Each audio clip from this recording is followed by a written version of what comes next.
మన Rayagada news YouTube ఛానల్కి స్వాగతం. ఉత్తరాంధ్రలో అత్యంత పవిత్రమైన ఆధ్యాత్మిక సంప్రదాయాల్లో ఒకటైన సింహాచలం గిరి ప్రదక్షిణ వేలాది మంది భక్తుల భక్తి శ్రద్ధల మధ్య ఘనంగా కొనసాగుతోంది.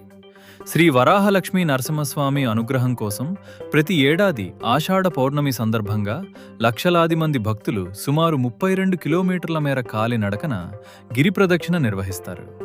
ఈ పవిత్ర యాత్రలో పాల్గొనే భక్తులకు సేవ చేయటం కూడా మహాపుణ్యకార్యంగా భావిస్తారు. ఈ సందర్భంగా రాజ్యసభ మాజీ సభ్యుడు, ప్రముఖ పారిశ్రామికవేత్త నెక్కంటి భాస్కర్రావు తన మద్దతుదారులతో కలిసి గిరి ప్రదక్షిణలో పాల్గొంటున్న భక్తులకు సేవలు అందిస్తున్నారు. నెక్కంటి ఆదిత్య లాజిస్టిక్స్ ఆధ్వర్యంలో ఏర్పాటు చేసిన సేవా శిబిరంలో భక్తులకు అరటిపండ్లు, మజ్జిగ, చల్లని తాగునీరు తదితర అవసరమైన ఆహార పదార్థాలను పంపిణీ చేస్తున్నారు. వేలాది మంది భక్తులు నడుస్తున్న నేపథ్యంలో ఈ సేవా కార్యక్రమం వారికి విశేష ఉపశమనాన్ని కలిగిస్తోంది. భక్తులు కూడా నెక్కంటి భాస్కర్రావు చేపడుతున్న సేవలను అభినందిస్తూ కృతజ్ఞతలు తెలియజేస్తున్నారు.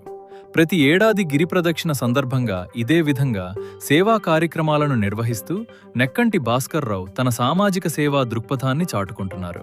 భక్తులకు అవసరమైన సమయంలో అండగా నిలుస్తూ మానవతా విలువలను చాటుతున్న ఆయన సేవలు పలువురి ప్రశంసలు అందుకుంటున్నాయి.